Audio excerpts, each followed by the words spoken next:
Fala aí pessoal, tudo bem? Aqui quem está falando é o Elder, e nesse vídeo daremos continuidade ao volume 4 da Light Novel de Overlord, Os Heróis Lizardmen. Eu espero que todos vocês curtam esse vídeo e não se esqueçam de se inscrever no nosso canal, ativar o sininho de notificação e dar aquele super like para ajudar a fortalecer o canal. E vamos para o vídeo. Overlord Volume 4, Os Heróis Lizardmen. Capítulo 4, O Alvorecer do Desespero. Cocytus, acredito que eu disse que lhe puniria, não é verdade? Sim, me ordenou exterminar os Lizardmen, exato. Agora, porém, não os destruiremos, mas os colocaremos sob nosso domínio. Como resultado, alterarei sua punição. Você governará os Lizardmen, e você incutirá uma lealdade profundamente enraizada a Nazarick dentro deles. Você está proibido de governá-los com medo. Em vez disso, você transformará os Lizardmen em um modelo de governança sem uso do medo. Cocytus nunca tinha assumido uma responsabilidade tão pesada antes não. Entre os guardiões, apenas Demiurge teve esse tipo de experiência. Vai ser difícil concluir essa missão sozinho. Esse pensamento apareceu brevemente na mente de Cocytus. Mas como ele poderia admitir tal fraqueza agora? Ele não podia dizer tais coisas para o governante compassivo a quem devia sua fidelidade, ou para o colega que lhe emprestara uma mão amiga. Entendido, eu terei dúvidas assim, eu precisarei pedir conselhos de outros, claro. E esse assunto exigirá recursos consideráveis, rações e mão de obra. Nazarick fornecerá isso, muito obrigado. Eu, Cocytus, garanto que vou mostrar bons resultados. A misericórdia que demonstrou não será em vão, a insama. Cocytus finalizou emocionado. Muito bem. Então, ordeno que todos os guardiões saiam. Uma equipe servirá como distrações, enquanto outra demonstrará nosso poder e mostrará aos Lizardmen que nossa força não está limitada ao que eles viram. Se achar que isso poderá afetar sua regência futura, eu posso rescindir essa ordem. Cocytus pensou cuidadosamente sobre o assunto e depois respondeu. Eu sinto que isso não causará quaisquer problemas, perfeito. Então, guardiões, preparem-se para sair em uníssono. Os guardiões aqui reunidos indicaram seu assentimento. Albedo, eu também irei. Prepare nossas tropas, entendido. Considerando a possibilidade de nossos inimigos estarem espionando, posso presumir que isso tem a intenção de enganá-los sobre nossas verdadeiras intenções? Basicamente. No entanto, não se esqueça de que devemos impor medo nos corações de quem se opuser. Talvez possamos enviar os Old Guarders, os guardas velhos, de Nazarick como o corpo principal de nossas forças, para que elas pareçam mais impressionantes. Cocytus concordou com Albedo. Havia um tipo de guarda undead chamada de Old Guarder. Os Old Guarder de Nazarick eram sentinelas de alto nível que só eram encontradas dentro da grande tumba de Nazarick. Eles empunhavam armas com todos os tipos de efeitos mágicos e eram equipados com armaduras e escudos encantados. Além disso, possuíam muitas habilidades refinadas de combate, tornando-os excelentes sentinelas undeads. Creio que será uma visão digna. Há quantos ao nosso dispor? 3.000, precisamos de mais. Ou será difícil transmitir o efeito desejado com esses números? Nosso objetivo é uma vitória completa e assustar aqueles que subestimam Nazarick. Se colocarmos menos tropas do que antes, isso não significará nada, então eu gostaria de implantar pelo menos o dobro usado no engajamento anterior. Que outras forças podemos usar? Então, que tal mobilizar os Elder Guarders, guardas anciões, e os Master Guarders, guardas mestres? Assim teremos 6.000. Como esperado da supervisora guardiã, Albedo respondeu de maneira suave e imediata. A resposta de Ains foi simples e clara. Excelente. Então, houve algum problema na ativação do Gargantua? Não, a insama. Correu tudo como previsto. Use Gate para enviar nossas forças. Creio que posso ficar sem mana se eu tiver que fazer isso sozinha. Peça a Pestônia para ajudar. Peça-lhe que transfira mana para você. Se isso não for suficiente, peça ajuda a Lupus Aegina, sim, senhor. Depois disso, transfira a grade de aviso para Nigredo e Pandora Zector em meu lugar. Isso vai enfraquecer nossa vigilância sobre os Sebas, mas apenas precisamos nos concentrar na observação física. Enfim, mantenha todo o resto. Amanhã, mostraremos aos Lizardmen o poder da grande tumba de Nazarick. Obrigado. Demiurge, depois que seu mestre saiu, a primeira coisa que Cocytus fez foi expressar sua gratidão a Demiurge. Demiurge respondeu a Cocytus profundamente curvado com o mesmo sorriso sereno de sempre. Não há necessidade de me agradecer, como não? Sem sua ajuda, os Lizardmen seriam exterminados. Cocytus. Eu acredito que a razão pela qual o Ainsama aprovou sua sugestão foi porque ele havia previsto tal desenvolvimento. Enquanto Demiurge entregava sua conclusão com o dedo levantado, um suspiro assustado ecoou pelo ar. O som parecia ter vindo de si mesmo, ou dos guardiões ao seu redor. Em outras palavras, eu acredito que o Ainsama antecipou que você diria tal coisa. Foi por isso que ele o enviou para a aldeia Lizardman. Eu senti que era o caso porque o Ainsama parecia mais feliz em ouvir você se opor à destruição da aldeia dos Lizardmen. Em contraste, ele parecia muito desapontado quando você não conseguia abrir uma solução alternativa. Você quer dizer que o Ainsama estava decepcionado porque não conseguia elaborar minha sugestão? Precisamente, e até onde sabemos, até a conversa que estamos tendo agora pode ter sido prevista pelo Ainsama, como esperado de Ainsama. Ele tem planejado tudo com meticulosa perfeição. Mas, desembucha. Aura em um tom severo de voz pediu a seu irmão mais novo, Mari, para falar. Esse sim. Eu estava me perguntando por que ele havia enviado um diários tão fracos no começo. Talvez. O Ain-sama tenha planejado que o ataque falhasse desde o começo bem, em vez de dizer que ele planejou que falhasse. É mais como se nosso mestre tivesse antecipado as ações do Cocitus em relação aos Lizarmen, então planejando uma vitória incerta? Um profundo sentimento de vergonha caiu sobre Cocitus quando ele se lembrou de sua troca de mensagens com Demiurge naquela época. Afinal, ele havia ferrado o plano por completo. Ele não poderia ter inventado algo assim se não compreendesse Cocitus tão bem. Bem, assim que o Ain-sama embora já tenhamos visto sua extraordinária destreza como guerreiro durante a batalha contra Chaotiar, e ainda pensar que ele também possuía um talento extraordinário como estrategista. Eu não posso deixar de me prostrar diante dele em reverência. Mesmo Ain-sama dizendo o contrário, sinto que nada pode dar errado se simplesmente obedecermos às ordens dele. Ele é realmente incrível, Arinsu. Ele realmente faz jus ao nome daquele que uniu todos os seres supremos. Chaotiar animadamente acrescentou seu próprio elogio depois do Demiurge. Os outros guardiões concordaram com a cabeça. Depois de voltar ao seu quarto, Ains pulou na cama. Ele pairou brevemente no ar antes que seu corpo afundasse no colchão e então começou a rolar. Ele rolou para a direita e depois rolou para a esquerda. A cama era grande o suficiente para ele fazer isso. Seu manto luxuoso estava amassado depois disso, mas Ains não prestou atenção, rindo baixinho enquanto rolava. A razão pela qual Ains estava fazendo uma coisa tão infantil era porque não havia ninguém no quarto além dele. Logo, Ains satisfez seu desejo infantil pelos lençóis macios. Ele então olhou para o teto. Estou tão cansado. Quero relaxar e encher a cara. Embora eu nem consiga fazer isso mais, depois de reclamar para o nada, ele suspirou profundamente embora não pudesse respirar, então ele estava apenas reproduzindo os movimentos. Ains era um Diade, então o esgotamento físico e mental era um conceito estranho para ele. No entanto, em termos humanos, ele passou todos os dias trabalhando duro no último mês. Se ele tivesse estômago, estaria ulcerado agora. Atualmente Ains cheio de estresse. O guerreiro Momon havia derrotado a vampira de cabelos prateados Chaotiar. Talvez alguém que não estivesse em plena posse dos fatos pudesse pensar nisso como algo impressionante, mas para a pessoa misteriosa que usará o item World Class em Chaotiar, isso significaria outra coisa. A oposição poderia estar de olho em Ains, ou até mesmo ansiando para fazer contato com ele. Portanto, Ains passou seus dias em estado de alerta, com muitos itens em espécie prontos para que pudesse fugir a qualquer momento. Durante seu tempo livre, ele se entregou a um pouco aos devaneios ou exercitar imaginação se assim preferir e estudou se ele seria capaz de escapar se o inimigo viesse buscá-lo, enquanto ao mesmo tempo reunisse informações sobre seu inimigo. Essa vida cotidiana pouco afetaria Ains ou Algon, mas cansou os remanescentes de sua humanidade e da personalidade de Suzuki Satoru. A razão pela qual ele se entregava ao comportamento imaturo quando estava sozinho e tinha tempo livre era provavelmente um sinal de que Suzuki Satoru estava sob muito estresse, escondido sob a fachada de Ains. Não me lembro de trabalhar sem descanso ou dormir igual agora. Imagine quantas horas extras receberia este mês. Talvez essa reclamação tivesse vindo da personalidade de Suzuki Satoru sobrepujando a de Ains. A grande tumba de Nazarick, não Ains ou Algon, não é uma empresa qualquer. Como um empreendimento conjunto, devemos ter ética, por isso devemos pagar a todos os funcionários as horas extras que têm, depois de choramingar para si mesmo. Ains franziu as sobrancelhas inexistentes. Será que não tenho direito a horas extras porque já tenho subsídio de moradia? O Ains rolou de novo e parou depois de meia dúzia de iterações. Tudo bem, já pensei muita inutilidade por um dia. Enfim, estou realmente impressionado que o Cocitus disse aquilo foi uma grande surpresa, pois jamais pensou que Cocitus realmente sentisse simpatia pelos Lizarmen. Na verdade, as ações de Cocitus foram uma grande dor de cabeça para Ains. Suzuki Satoru era o tipo de pessoa que passava noites pesquisando e, por rotina, explicaria tudo quando convocado a fazer um briefing. Portanto, ele não estava acostumado a lidar com o inesperado. Contanto que o assunto estivesse em suas anotações, ele poderia dar um jeito de responder. Em outras palavras, o sucesso dos briefings de Suzuki Satoru baseava-se em quanta pesquisa havia feito, e em como poderia usá-la para responder às circunstâncias. Ele era extremamente inepto ao lidar com situações que exigiam adaptabilidade. Na verdade, ele as odiava. Infelizmente, ele não podia usar suas anotações no Salão do Trono e dizer: por favor, vamos à próxima página. Portanto, Ains ensaiara mentalmente os eventos no Salão do Trono 10 vezes antes. Ao fazê-lo, ele rezou para que ninguém fizesse nada de surpreendente. Mas Cocitus jogou esse pequeno desejo pelos ares. Ele ficou extremamente aflito com o que Cocitus diria, mas também ficou muito feliz. Essa era a alegria que um pai poderia ter como se uma criança até então dócil e obediente tivesse expressado sua própria opinião pela primeira vez. O importante era que o crescimento de Cocitus havia excedido em muitas expectativas de Ains. Quando Ains voltou a Nazarick mais cedo, ele pediu a uma das empregadas para cozinhar algum bife.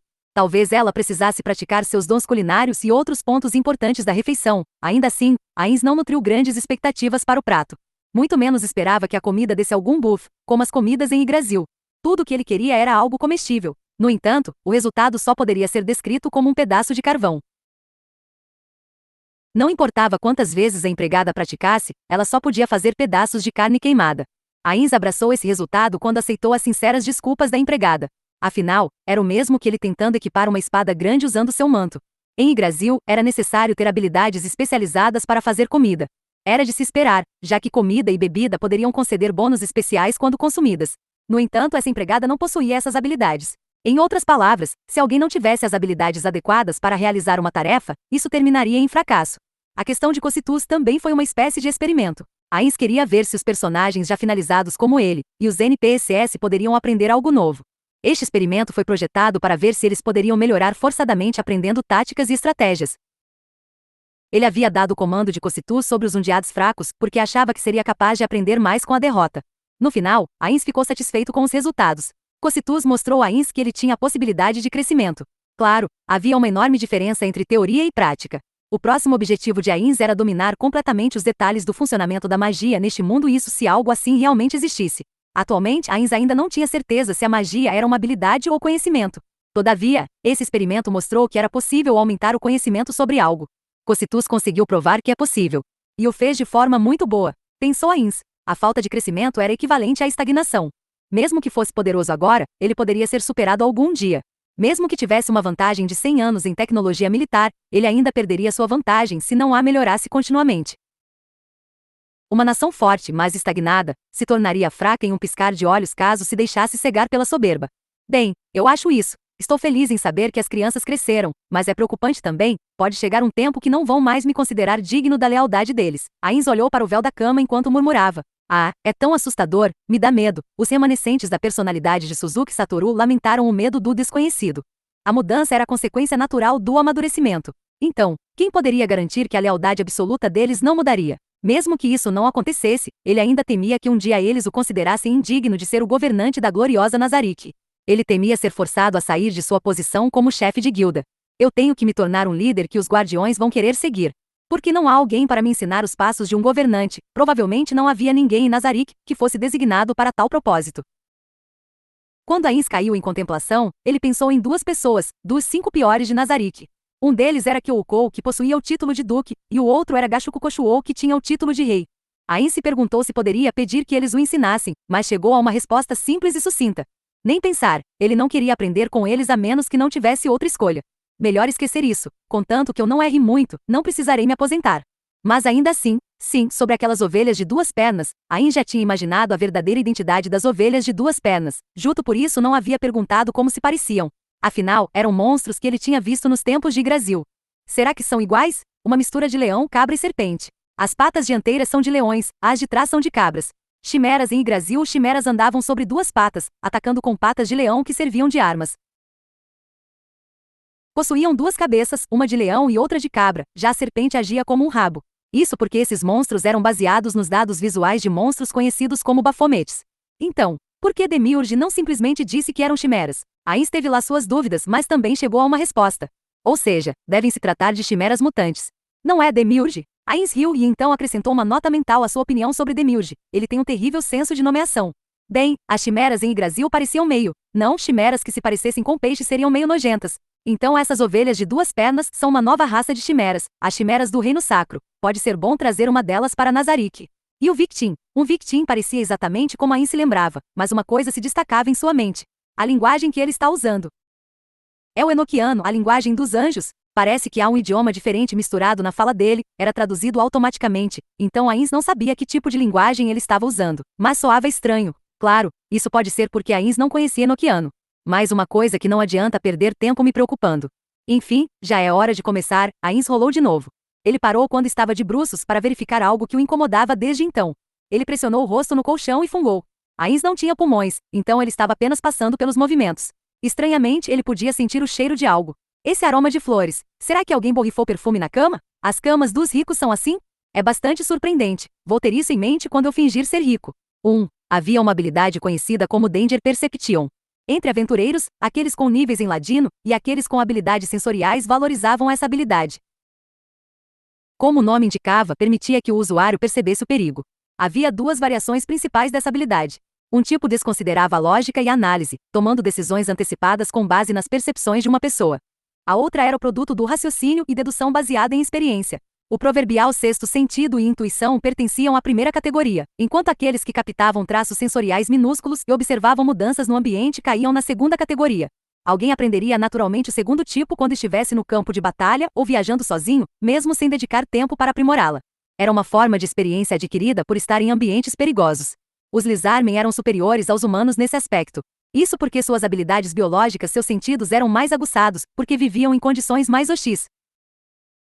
Um ser humano normalmente vivia em um lugar seguro que estava longe de monstros, mas os Lizardmen geralmente tinham monstros como vizinhos.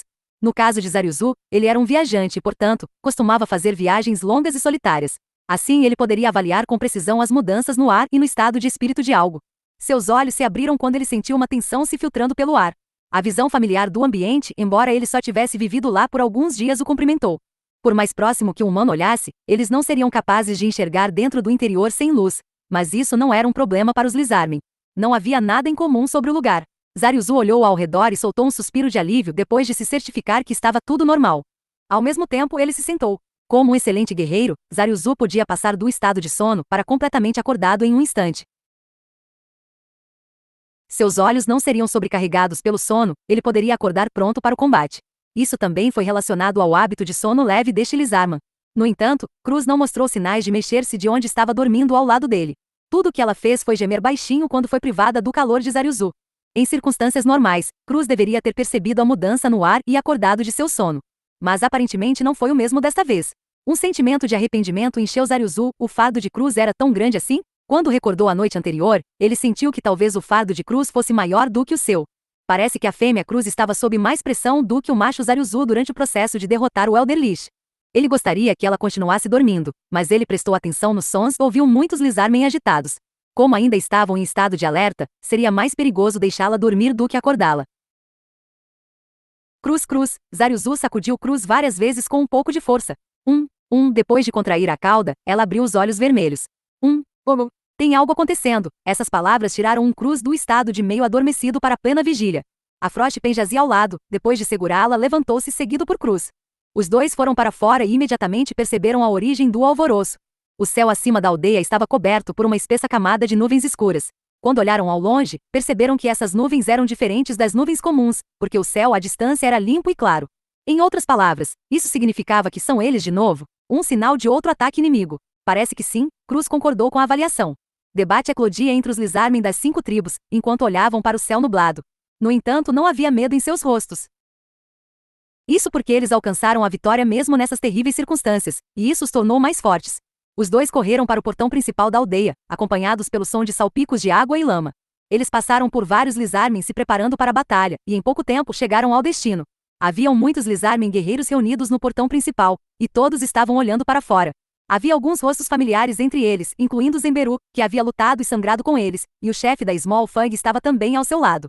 Zenberu acenou para os dois enquanto se aproximava, e então sacudiu o queixo para indicar que deviam olhar para fora do portão.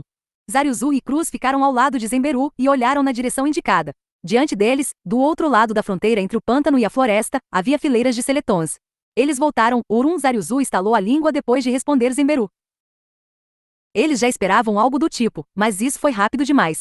Eles pensaram que as pesadas perdas que infligiram à oposição levariam algum tempo para serem repostas. Mas como acabaram de perceber, estavam completamente enganados. O inimigo deles realmente mobilizou um grande exército em pouquíssimo tempo. É só que, esses aí parecem mais fracos que os seletons que aquele Elder Lich lá conjurou, porém havia um significado oculto por trás dessas palavras. Zenberu estava sugerindo que os seletons diante deles eram mais fortes que os numerosos seletons de antes. Zaryuzu manteve os olhos treinados no exército diante deles. Isso era para entender a força de seus oponentes e preparar as defesas adequadas. De fato, todos eram criaturas esqueléticas, mas dramaticamente diferentes dos que haviam combatido anteriormente. Pela aparência, a maior diferença estava em seus equipamentos. Os seletons anteriores estavam armados apenas com espadas enferrujadas, mas esses tinham conjuntos completos de equipamento. Além disso, eles pareciam mais apresentáveis do que os de antes. Era como se os equipamentos desses novos seletons fossem de alta classe. A maioria dos seletons estavam equipados com couraças, um escudo triangular invertido escudo e ater em uma mão, e os mais variados tipos de armas na outra mão. Eles até tinham aljavas e arcos nas costas. Os seletons estavam totalmente equipados para ataque e defesa, e para lutar a curta ou longa distância.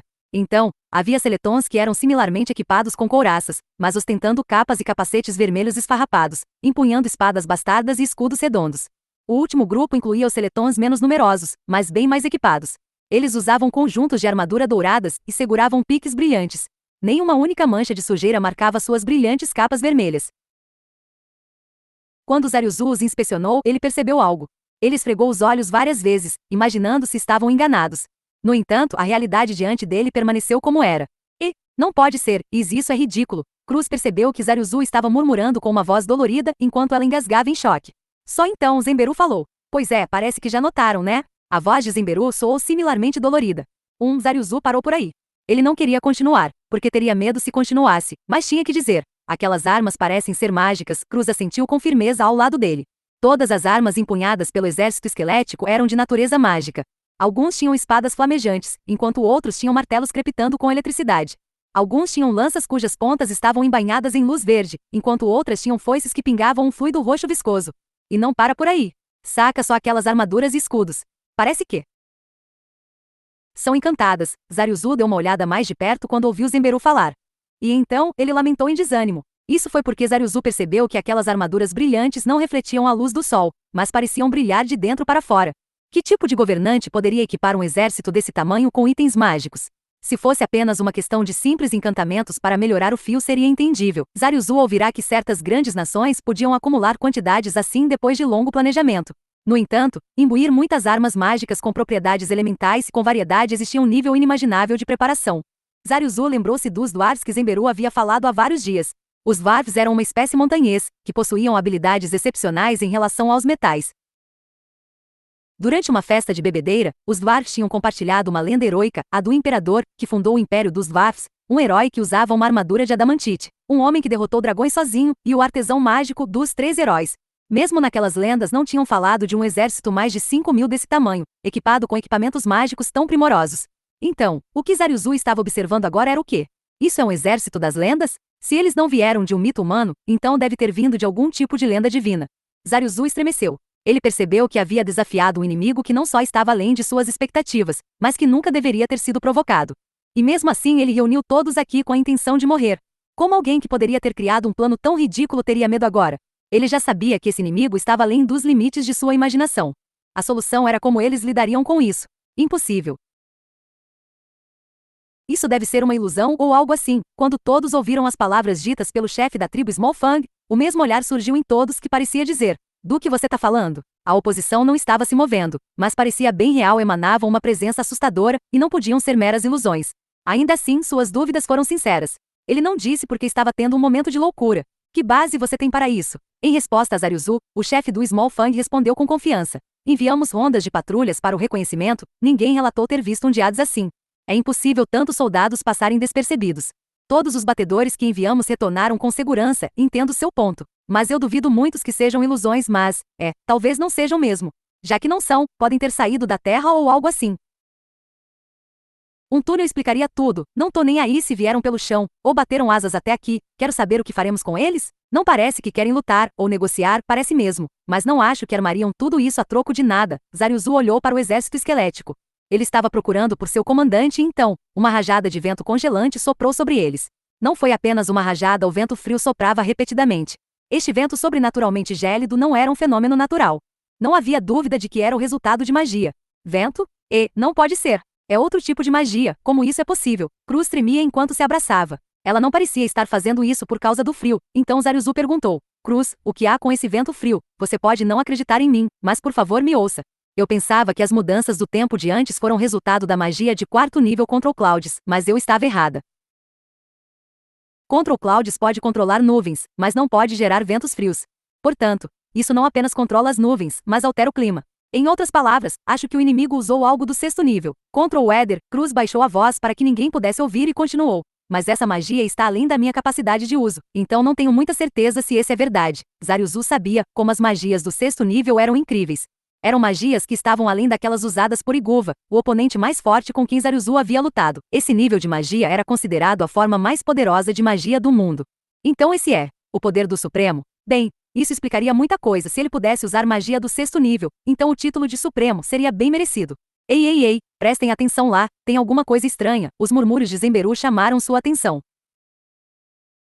Ventos frios não eram vistos por estas bandas, em outras palavras, uma mudança sobrenatural no ambiente que estava além da capacidade de compreensão. O moral dos Lizarmen despencou para o fundo do poço. Anteriormente, apenas as nuvens haviam aparecido. Os sacerdotes ainda podiam controlar as nuvens se reunissem, construíssem uma enorme fogueira e conduzissem um ritual. No entanto, quando os Lizarmen sentiram o frio acalento desse vento de outono, perceberam como o inimigo era poderoso para manipular fenômenos naturais normalmente incontroláveis. Mesmo sem as palavras de Cruz, o vento que soprava constantemente mostrava claramente quão poderoso era o seu próximo adversário. TCHH, malditos, começaram a se movimentar. Zariuzu cerrou os dentes e suprimiu a vontade de bater a cauda com pura força de vontade. O que eles vão fazer agora? Pensou. Os Lizarmen guerreiros entraram em pânico quando o exército esquelético avançou marchando ao mesmo passo, pareciam em sincronia com o metrônomo. Alguns deles até rosnaram em advertência. No entanto, Zariuzu ficou perplexo ao observar o movimento do exército esquelético. Não parece um movimento de batalha. Assim que Zariuzu e Zenberu estavam prestes a pedir aos Lizarmen em pânico para se acalmarem, se acalmem. Um grito que capaz de tremer o ar foi ouvido. Todos olharam na direção da voz. Seus olhos se fixaram em Chazuriel. Repetindo, se acalmem, a única coisa que pôde ser ouvida no silencioso foi sua voz confiante e digna, ecoando em seus ouvidos. Não tenham medo, guerreiros. Não desapontem os antepassados que nos observam. Chazuriel passou pelos tranquilos e agora calmos Lizarmen, e chegou ao lado de Zariuzu. Irmão, o que o inimigo fez agora? Já. Eles começaram a se mover. Mas não parece uma formação de batalha. Os 500 seletons se moveram e formaram 10 fileiras. Mas o que estão fazendo? Como se esperasse por essa pergunta, o exército esquelético se moveu novamente. Com coordenação perfeita, eles se separaram em dois do centro, deixando uma lacuna entre eles. Caberiam aproximadamente 20 seletons nesta lacuna. Dentro desse espaço havia uma figura. Não era muito grande. Mesmo a uma distância de 250 metros, era claramente menor que Zariuzu. Usava um manto negro e irradiava uma terrível aura de maldade. Parecia semelhante ao Elder Lich que tinham lutado ontem, então era provavelmente um Magic Caster. No entanto, a principal diferença entre os dois era o poder. Um calafrio percorreu a espinha de Zariuzu ao vê-lo. Seus instintos lhe disseram que a diferença entre o ser diante dele e o Elder Lich de ontem era como a diferença entre um guerreiro e uma criança. Mesmo a esta distância, ele podia sentir a presença malévola que emanando daquilo. Além disso, seu equipamento por si só estava em um nível totalmente diferente. Era como um avatar da morte, um governante da morte. Governante da morte! As palavras que saíram espontaneamente da boca de Zariuzu descreveram perfeitamente o monstro diante dele. Na verdade, esse ser era um rei que governava a morte. O que esse governante da morte tinha em mente? Os Lizarmen entraram em pânico assim que olharam para o carrasco da extinção. Só então, uma magia de aproximadamente 10 metros de largura expandiu-se em torno daquele Magic Caster, como um hemisfério de energia. No hemisfério havia sigilos translúcidos que se assemelhavam a letras e símbolos, brilhando com uma luz branco-azulada. Esses sigilos mudaram com uma velocidade desconcertante, cada um era diferente do outro. A luz azul clara mudava de forma contínua, iluminando o ambiente em um brilho fantasmagórico. Se este não fosse o trabalho de um inimigo, talvez eles pudessem ter ficado encantados, mas agora eles não estavam com disposição para tais coisas. Zariuzu, incapaz de entender o que estava acontecendo, sentiu-se confuso. A maioria dos Magic Casters não projetaria matrizes de magia como esses no ar ao conjurar suas magias. As ações do inimigo foram muito além do conhecimento de Zariuzu. Portanto, Zariuzu perguntou à fêmea que sabia mais sobre magia. O que é aquilo? Eu não sei. Não tenho ideia do que seja. A resposta de Cruz soou um pouco assustada. Parece que seu conhecimento de magia a deixava ainda mais assustada com esse fenômeno desconhecido. Assim que Zariuzu estava prestes a consolá-la com um afago talvez por estar finalizada, o círculo mágico se fragmentou e se transformou em incontáveis partículas de luz, que voaram para o céu. E então eles se espalharam do ar, como uma explosão, e o lago congelou. Ninguém tinha ideia do que estava acontecendo. Havia o chefe respeitável Chazuriel, a incrivelmente talentosa sacerdotisa Cruz e o viajante veterano Zariuzu. Mesmo esses indivíduos, que eram extraordinariamente talentosos em seus respectivos campos, não conseguiam compreender imediatamente o que estava acontecendo no momento. Eles não sabiam o porquê de seus pés estarem presos no gelo. Logo depois que seus cérebros conseguiram analisar os eventos, gritos de desespero soaram.